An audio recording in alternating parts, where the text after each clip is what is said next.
But hoping I was above that. Well, no, there's no above. Right. I mean, I'm trying to be honest here. Yeah. When you try to fix something that's not working, Right. that's therapy. Okay. And it's not less than, it's different from. It's a necessary part of Okay. overall growth. So let's take it step by step. Okay.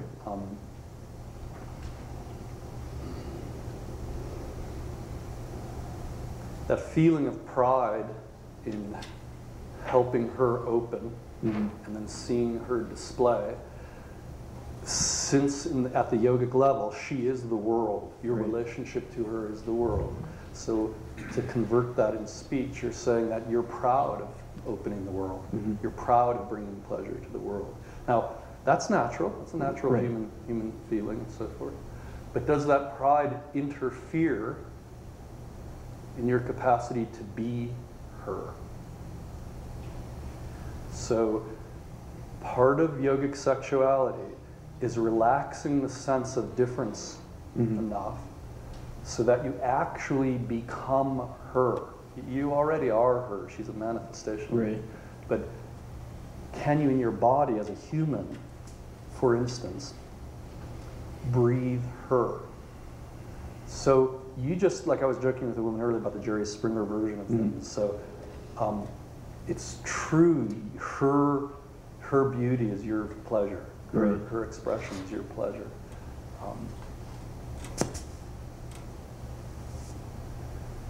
Can you feel the beauty in her breath? Can you be more aware of her breath than she is? Yes, you can become that. Okay, that's the beginning. So first you're with her and you're breathing with her. And you match her breath in nuance, the texture of the breath itself, belly, chest, left side, right side, subtle, gross. I mean, how is the breath? So you match her breath, so you kind of start getting a feeling of how she feels inside. These are not, contrary to certain theories, there is not an inside-outside. There is an inside-outside from a certain perspective, but not from the yogic perspective. From the yogic perspective, precisely, you become more aware of her than she does. Your value as a yogic sexual practitioner is, are you more aware of her than she is? You are useless unless you are more aware of her than she is, more aware of her breath than she is, knowing where her tensions are in her body more than she does. So you could just touch a certain place of her body and she opens because you could feel that was the place. Now this takes time to develop. It's an art, it's a skill. But trying to help you get a feeling for it as opposed to whatever you're doing now. So you allow yourself to relax, you let your boundaries dissolve, you allow your breath to feel her breath and become her breath. You feel the inside of her body, you feel her motives, you feel her desires, you feel her needs. You enter into her heart so deeply, you actually know what she desires, yearns for, more than she does. So if you have to ask, what do you want? How are you feeling? You're not doing yogic sexuality, because if she told you and you believed her, you'd be missing the point of yogic sexuality, which is to feel that deeper than she can. So she's going, whatever she's doing, saying and moving, but what you're doing is feeling deeper than all of that. If you're playing the masculine partner in the moment, then your responsibility is to feel deeper than her and you. You're deeper, deeper, deeper, deeper. That is not her responsibility. Do not lay that on her. Do not make her feel bad for not being deep. Do not require her to be deep. Do not even talk about that. Don't talk about anything. If she's playing the feminine, she could play the masculine too. But if she's playing the feminine, she is the display itself. How display-y is she? How willing is she to reveal everything of her body, of her heart, of her yearning, of everything? So here you are together. You're entering her more deeply than she can feel.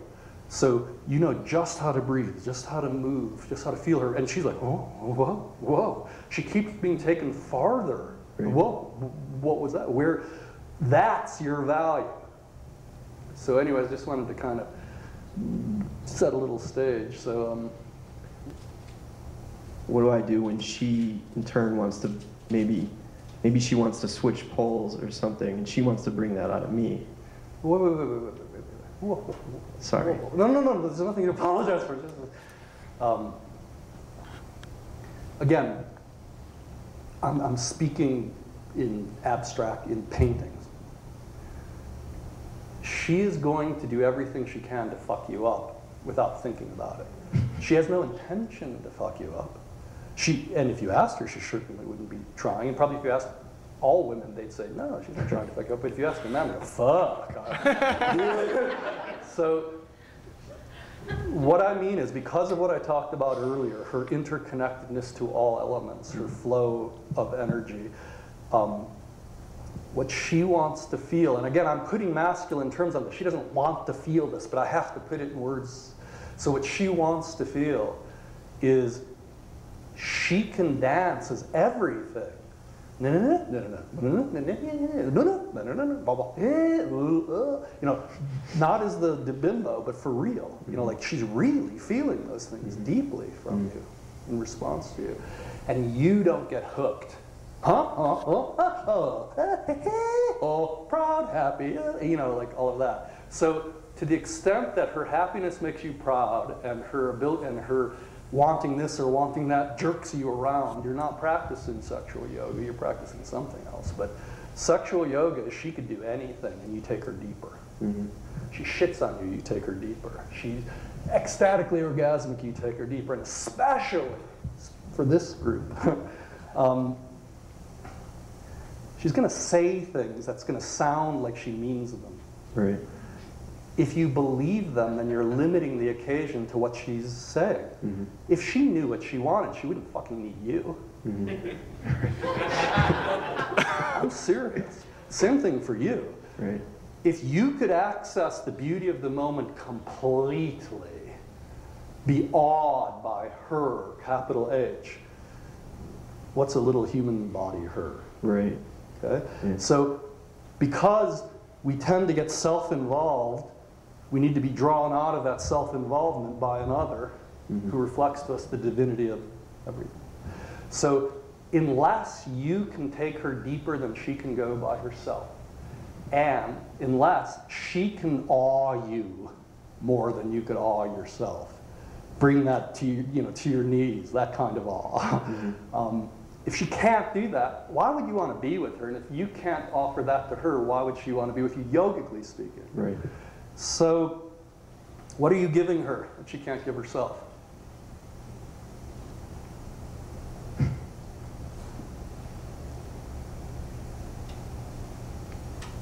Depth. Maybe, but Possibly. you got to work on that. So you have to be clear for yourself as a sexual partner.